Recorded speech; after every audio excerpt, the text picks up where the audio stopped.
Hello my dear friends, स्वागत है आप सभी लोगों का एक और बेहतर वीडियो में। जितने विद्यार्थी कक्षा 10 में और तैयारी कर रहे हैं यूपी बोर्ड 2026 में इंग्लिश की, तो उन सभी विद्यार्थियों के लिए ये वीडियो काफ़ी इंपॉर्टेंट होने वाला है। इस वीडियो में हम लोग इंग्लिश की कुछ मोस्ट इंपॉर्टेंट जो है टॉपिक्स कवर करेंगे, जो कि आपके बोर्ड एग्जाम में काफ़ी ज़्यादा नंबरों में आते हैं। जैसा कि आप लोग यहाँ पे देख सकते हैं, ये टॉपिक जो है ये आपका एप्लीकेशन पर है, ठीक है। और ये कितने नंबर में आता है, तो 4 नंबर में आता है। तो आप इस वीडियो को पूरा देखिएगा।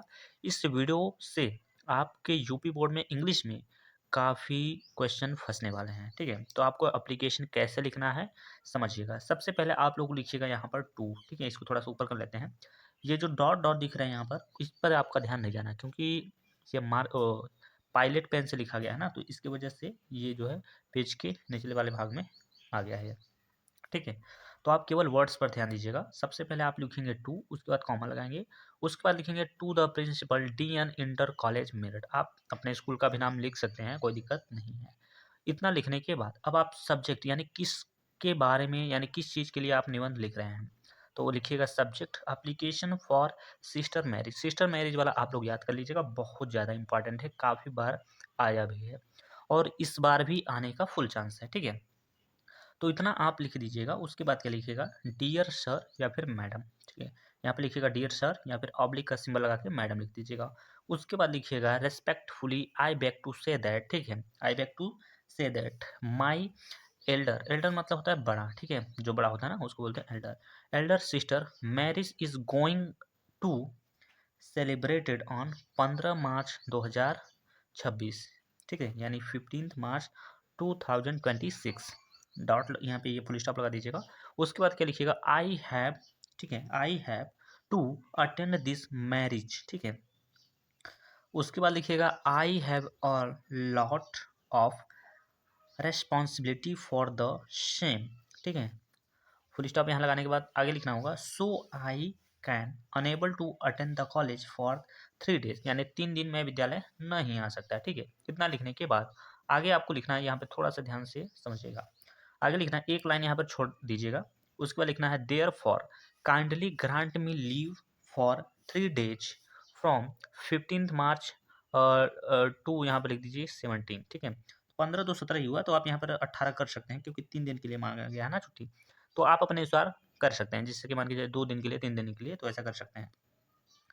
तो यहाँ पर आप 3 दिन के लिए लिख सकते हैं, तो 15 March to 18 March I shall be highly ऑब्डाइन, ठीक है, ऑब्लाइज्ड टू यू, ठीक है। उसके बाद इतना लिखने के बाद फुल स्टॉप यहाँ पर लगा दीजिएगा।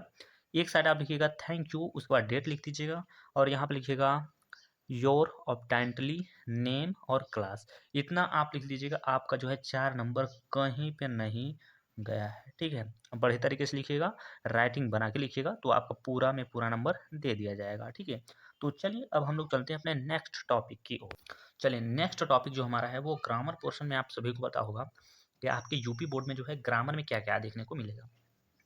तो ग्रामर में सबसे पहला होता है पॉइंट नंबर ए। और पॉइंट नंबर ए में आपसे पूछता क्या है, वो डायरेक्ट इनडायरेक्ट पूछता है। जैसा कि मैंने यहाँ पर समझाने के लिए एक यहाँ पर क्वेश्चन लिया था, जैसे माई टीचर, ठीक है, my teacher said to me, यानी कि हमारे जो अध्यापक हैं यानी मेरे अध्यापक ने मुझसे कहा, ठीक है, can you translate this Hindi passage into English, क्या तुम हिंदी इस यानी पैसेज, हिंदी वाले पैसेज को इंग्लिश में ट्रांसलेट कर सकते हो, ठीक है। तो ये आपका दिया रहेगा डायरेक्ट में। तो इनडायरेक्ट में हमने क्या बनाया है, देखिए यहाँ पर प्रश्न पूछा गया है, तो जब प्रश्न पूछा जाता है तो कैसे बनाते हैं, तो लिखते हैं माई टीचर आस्क्ड, ठीक है। आस्क्ड मतलब होता है पूछना, आस्क माने पूछना, आस्क मी। उसके बाद कामा और इन्वर्टेड कॉमा घटाने के लिए हम किसका प्रयोग किए हैं, यहाँ पर इफ का प्रयोग किए हैं। ये यू जो है ये सेकंड पर्सन का करता है, इसलिए इसका मतलब कंपेरिजन जो है मी से करा गया है। मी का सब्जेक्टिव केस क्या होता है, आई होता है, ठीक है, आई होता है। तो आई कैन का क्या हो जाता है, कुड होता है, ट्रांसलेट दैट, ठीक है। दिस का क्या होता है, दैट हो जाता है। ये जो दिस है इसको बदल दिया जाता है डायरेक्ट में दैट। तो दैट पैसेज इनटू इंग्लिश, इतना आपको करना होगा। और ये भैया कितने नंबर में आएगा, तो ये आता है 2 नंबर में, ठीक है। ये जो ग्रामर वाले पोर्शन में होता है, इसमें आपको एक ए वाला क्वेश्चन देता है, एक बी देता है, एक सी देता है और एक देता है आपका डी। तो टोटल दो दो करके यहाँ 2 4 6 8 नंबर का ये बनता है। सॉरी 2, 4, 6 और ये लास्ट वाला जो है 4 नंबर का होता है, तो 10 नंबर का टोटल यहाँ से बनता है केवल ग्रामर वाले पोर्शन से। दूसरे नंबर पे जो हमारा पॉइंट है ये क्या है आपका, इसी का मैंने एक और एग्जाम्पल लिया है समझाने के तौर पे, ताकि आप अच्छे से समझ पाएँ और एग्जाम में बढ़िया तरीके से लिख पाएँ। और चैनल पे नए हैं तो चैनल को सब्सक्राइब जरूर कीजिएगा, क्योंकि आप लोगों का ही चैनल है, आप लोगों का ही ये परिवार है, ठीक है। तो देखिए क्वेश्चन में क्या कह रहा है, the teacher said comma inverted comma are you ready. Teacher कहता है क्या तुम तैयार हो। तो आपको इसको बना इनडायरेक्ट में कैसे बनाएंगे, द टीचर सेड का सेड ही रहेगा, ये प्रश्नवाचक ये कामा और इन्वर्टेड कामा घटाइएगा तो इफ का प्रयोग करिएगा। ये यू जो है सेकेंड पर्सन का करता है, तो इसका तुलना किससे कराया जाएगा, इसका तुलना यहाँ पर मान के चलिए ऑब्जेक्ट में कुछ नहीं है, ऑब्जेक्ट में मी या फिर ही होगा, तो मी मान के यहाँ पर लिया गया है, तो यहाँ पर इसको क्या बना दिया गया है आई। यहाँ पर सहायक क्रिया क्या है, आर है, तो ये बदल जाता है वाज में, क्योंकि आई के साथ वाज ही लग गया। और ये प्रेजेंट का, जैसे कि ये प्रेजेंट का सिंपल है, तो ये प्रेजेंट का सॉरी पास्ट का सिंपल में बदल जाएगा, तो आई वाज रेडी हो जाएगा, ठीक है। इस तरीके से ये वाक्य बना दीजिएगा। तो ये 2 नंबर का जो है आपका आ गया है यहाँ पर, ये आपका 2 नंबर का ही पूछा जाएगा। तो ए वाले में ग्रामर की ए वाला जो है मान, यानी ए वाले भाग से आप इतना ही क्वेश्चन पूछेगा। और उसके बाद आपका बी वाला आ जाता है, ठीक है। बी वाले में आपसे पूछता है एक्टिव वॉइस और पैसिव वॉइस। जैसा कि यहाँ पर लोग देख सकते हैं, एक प्रश्न मैंने यहाँ पर लिया है, I am writing an essay, तो इसको आपको पैसिव में कैसे बदलना होगा। तो आप सभी को पता है कि पैसिव में जो बदलते हैं, तो ये पीछे के जो मान होते हैं ना, यानी पीछे का जो वर्ड होता है उसको पहले लिख लिया जाता है, तो एन इससे पहले लिखा गया है। ये है प्रेजेंट का कॉन्टिन्यूस टेंस, तो इज आपका इज ही रहेगा, और आईएनजी हटा के यहाँ पर बीइंग का प्रयोग किया जाता है। और ये राइट का थर्ड अवस्था रिटन होता है, किसके द्वारा ऐसे लिखा जा रहा है, तो मेरे द्वारा, तो बाई मी लिख दिया जाएगा, ठीक। एक और समझिएगा, यहाँ पर दूसरा वाला एग्जाम्पल है, I am driving a car, यानी मैं एक कार चला रहा हूँ, ठीक है। तो आप लोग जब बनाएगा इसको पीपी में, तो ए कार लिखिएगा, ए कार इज, ठीक है। आई एन जी को हटाइएगा तो बीइंग का प्रयोग करिएगा। उसके बाद ड्राइव का जो थर्ड अवस्था होता है वो होता है ड्राइवियन होता है, कौन कार चला है, तो मैं मेरे द्वारा चलाया गया है, तो बाई मी लिख दिया जाएगा। तो इतना करेंगे तो आपको 2 नंबर जो है यहाँ से मिल जाएगा बढ़िया तरीके से, ठीक है। चलिए अब देखिए सी वाले में आप देखेंगे, तो सी वाला में क्या पूछता है आपसे, यहाँ पर आपसे पूछेगा पंक्चुएशन, क्या पूछेगा, पंक्चुएशन। आई होप आप सभी को पता होगा पंक्चुएशन क्या होता है। पंक्चुएशन में क्या होता है, वर्ड थोड़े से सही नहीं लिखे रहते हैं, ठीक है, थोड़े से गलत रहते हैं, या छोटा या बड़ा शब्द में दे सकता है। जैसे मान के चलिए यहाँ पर लिखा है, the teacher said to the student do not pluck the flowers, ये लिखा है। यहाँ पर देखिए द छोटा है, यहाँ भी द छोटा है, लेकिन आप इसको लिखेंगे कैसे, कैपिटल, तो टी एच ई ऐसे, ये द कैपिटल में बनेगा। तो यहाँ पर तो मैंने समझाने के तौर पे आपको बताया है, तो द को आपको यहाँ से करना होगा, तो the teacher said to the student, यहाँ पे लगाना होगा कामा, ये इन्वर्टेड कामा, उसके बाद do not pluck the flowers. ऐसे करेंगे तब जाके आपको 2 नंबर यहाँ से मिल जाएगा, ठीक है। एक सेक्शन और है, सेक्शन डी मतलब है, उसमें से ग्रामर का ही है, तो उसमें क्या पूछेगा, उसमें कोई गद्यांश हिंदी में दे देगा, उसको आपको ट्रांसलेट करना होता है, तो चलिए वो भी आप लोग समझ लीजिए। तो यहाँ पर देख सकते हैं ये गद्यांश है आपका, कह रहा है कि इलाहाबाद अब प्रयागराज कहलाता है, ये पूरा गद्यांश है। यहाँ गंगा और यमुना 2 नदियों का संगम है, यहाँ उत्तर प्रदेश का उच्च या फिर यहाँ प्रदेश का उच्च न्यायालय है, यह जिला अपने अमरूदों के लिए प्रसिद्ध है। ये जो गद्यांश से आपको दिया जाएगा आपके पेपर में होगा, और ये 4 नंबरों में जो है आता है। इसका ट्रांसलेशन आपको कैसे करना है यहाँ पर देख सकते हैं, मैंने बढ़िया तरीके से लिख दिया है, ताकि आप भी ऐसे राइटिंग में एकदम बिल्कुल बना के लिख सकें। सबसे पहले यहाँ पर लिखा है इलाहाबाद, ठीक है, क्या लिखा है, इलाहाबाद अब प्रयागराज कहलाता है। तो लिख सकते हैं आप ट्रांसलेशन में, Allahabad is called Prayagraj, now भी कर सकते हैं, क्योंकि अब बोला है ना, तो नाउ बोल सकते हैं। फुल स्टॉप लगाने के बाद आगे लिखिएगा, यहाँ गंगा और यमुना 2 नदियों का संगम है, तो the two rivers, the two माने के 2 नदियाँ, the Ganga and Yamuna, meet माने मिलना, हियर माने यहाँ, यानी यहाँ पे 2 नदियों का जो है संगम है। अगला जो वाक्य है हमारा, यह प्रदेश का उच्च न्यायालय है, तो the high court of Uttar Pradesh is located here, ठीक है।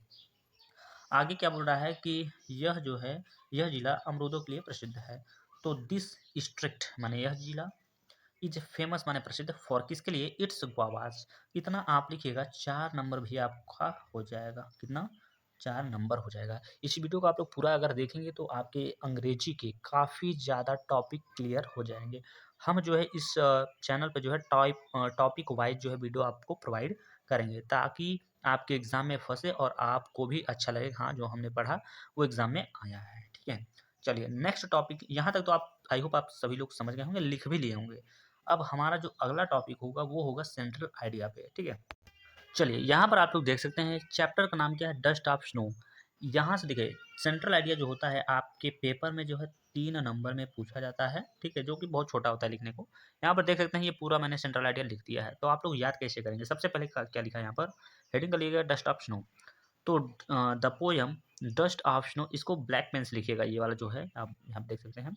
The poem dust of snow is composed by Robert Frost, यानी कि यह जो कविता है, पोएम माने कविता होता है, डस्ट ऑफ स्नो इसका नाम है, और ये जो है किसके द्वारा रचा गया है या लिखा गया है, तो रॉबर्ट फ्रॉस्ट के द्वारा लिखा गया है, ठीक है?